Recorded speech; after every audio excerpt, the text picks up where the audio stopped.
Hello and welcome to the Darwin Blinks channel and this 420 2020 special. Now, as you may or may not know, I have written for High Times Magazine and HighTimes.com since 1993. That's 27 years now, spanning 4 decades. And if you hadn't heard the news, High Times, the magazine, is has suspended operations due to the COVID-19 pandemic. Hopefully, it's just a temporary situation. So I may very well be holding the last printed issue of High Times in my hands right there. That's the April 2020 issue. As you can see, it's the 420 issue. And that is, for now, the last issue printed. And just like every issue, it's got the centerfold. This is the Cheesis strain. It's so big, taking up the 2 pages. It takes a while to scan the whole thing, but that's the centerfold. This is a final issue. Now, in this issue, I happen to have a rather large story, which I'll show and share part of with you. It starts on page 50, and it is called, appropriately enough for today, Weed Nation. It's my guide to 7 different regions across America and pot tourism in those cities or regions. Now, the feature turned out great, though the timing turned out bad, because tourism is basically wiped out in America again due to that aforementioned COVID situation. But we can still enjoy the article, and when it is time to travel again, you can use this as a reference guide. So, of course, the first region we started out with was California, because let's face it, California is the king of cannabis in America and frankly around the world. And in each of these profiles, there's 4 different categories. Local laws, which is pretty self-explanatory, the laws pertaining to that state. The local cannabis scenes, how the business works, that kind of thing. And in some cases, if they don't have a legal structure, the black market structure. But in this case, it's the legal structures of the scenes. And then what to do. This is cannabis-related ideas and little side trips you can go on, or things to do while you're in these various cities. Like, for example, in Venice Beach, you can go to the Green Goddess dispensary. There's a picture of the Goddess. And then in San Francisco, today, normally, you'd be celebrating 420 at Hippie Hill, but of course, they canceled that today. But stay tuned, I have an update on what's going to be going on with that. And so then, besides your what to do, and then in Northern California, you can go on weed and wine tours. You can combine drinking wine with smoking weed. And then the final category is favorite strains of the region or the city. So, first off, of course, was California. And secondly was Colorado. Because up until California becoming the legal state in 2016, when they legalized recreational retail pot, Colorado was the king of cannabis because they legalized it in 2012. And so again, with Colorado, we have the laws, the scene, both in Denver and Boulder. And then what to do when you're there, like you can combine going on a Rocky Mountain tour with seeing a cultivation garden that's up in the mountains. So you can kind of combine both the Rocky Mountain experience with the Rocky Mountain High experience. Ha ha ha. And again, you get your favorite strains here. Our third region was a little more ambitious. It was the Northeast, so we had to kind of cover both legal states like Massachusetts and illegal states like New York. I mean, New York does have a very limited medical cannabis program, but really it's still a black market state.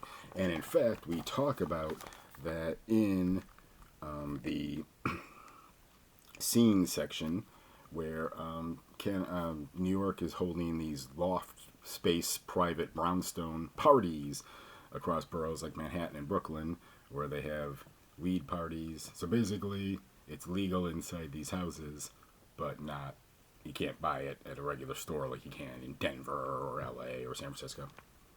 And then, of course, we also covered Boston, which is primed to become the capital of cannabis in the Northeast, since Massachusetts has wisely legalized recreational weed. Our next region is good old Las Vegas, which, 20 years ago, weed was so prohibited, and then 40 years ago they had the billboards warning, "Don't gamble with marijuana," warning tourists that, and now it's becoming the weed capital of the desert, the American Southwest. Of course, the tourism and the Sin City thing goes hand in hand with cannabis use, so it was just a matter of time till Vegas got on board and legalized recreational marijuana. They've always had the medical marijuana, and you could have reciprocity, where if you were a medical marijuana patient in, San Francisco, you could go to Vegas on a trip and use their dispensaries. But now that doesn't matter because they have full legalized recreational weed for everyone 21 and older. But as it notes in the article, a lot of people might not know this, you can't actually you can't get delivery to a hotel or a casino. That's prohibited by state law. You have to go to a cannabis location or get it delivered to a regular house, regular residence. Okay, our fifth region might be the most surprising one. That's Oklahoma, which has a vibrant medical marijuana scene. Although they're funny, they don't have reciprocity like other states. You have to actually get a in-state temporary license to access medicinal cannabis in Oklahoma. You can't just show them your doctor's recommendation from San Francisco or Colorado.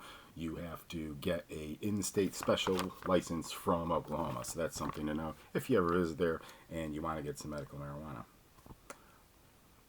And also, the thing about Oklahoma that I got to highlight in this article, as far as the what to do, was the all the Native American museums and historical sites you can visit to really get a rich taste of that rich Oklahoma Native American culture.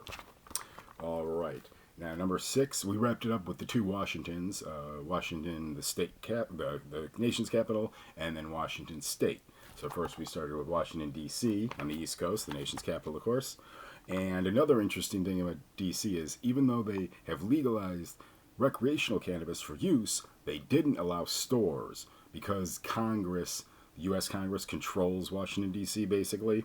They don't want it going that far, so they've never sanctioned retail pot shops. So what that's caused is a loophole because you can give marijuana away. So what businesses do or pot houses do is they say, here, buy a sock, and here's a bag of marijuana with your purchase. Buy a cookie, here's your marijuana with purchase. So there's loopholes of getting around with it. And there's also these like pot houses where people go to have parties or clubs, they call them, cannabis clubs, where you can pay a membership fee and then you get gifted some cannabis for free. However, as it notes in the article, some of those establishments have been raided by cops, or sometimes they're even sketchy or dangerous. So you should definitely do research before visiting any of those places in Washington, D.C., because you don't want to either get busted by the cops or robbed by the alleged entrepreneurs who are running this establishment, but they're actually criminals trying to rip you off. And finally, as I said, we wrapped it up with Washington State, which might be the most underrated cannabis region in America.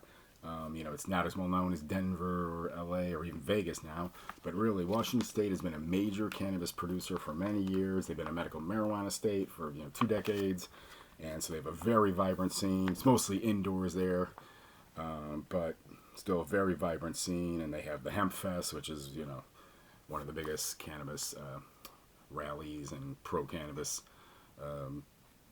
events in the country. So there you have it. It's the Weed Nation Guide. Ends on page 62. And just wrapping up here. So there you have it. At least for the time being, this is the last printed issue of High Times. It's issue number 531 for April 2020. Hopefully we will be seeing High Times magazine return in the fall. Of course, they still have their website. But as for now, this is it for High Times. Appropriate enough, the 420 issue being the last issue. So hopefully High Times will return, but for now, enjoy it. And stay tuned to the Darwin Blinks channel later this afternoon, or check for an update, as I'll be recording video of the 420 celebration at Hippie Hill and Golden Gate Park, which I showed you a picture of from a past event in here. Now we'll be there to see if there's any kind of celebration at all or what's going on, considering that Mayor Breed banned the event as part of the COVID precautions. Usually it's thousands upon thousands of people and music and planes flying over it and everything, but there's not supposed to be anything going on today because of the COVID-19. But we're going to go there since we live right near there. We're going to go there and we'll check it out for you. So we'll have an update later on the video for that.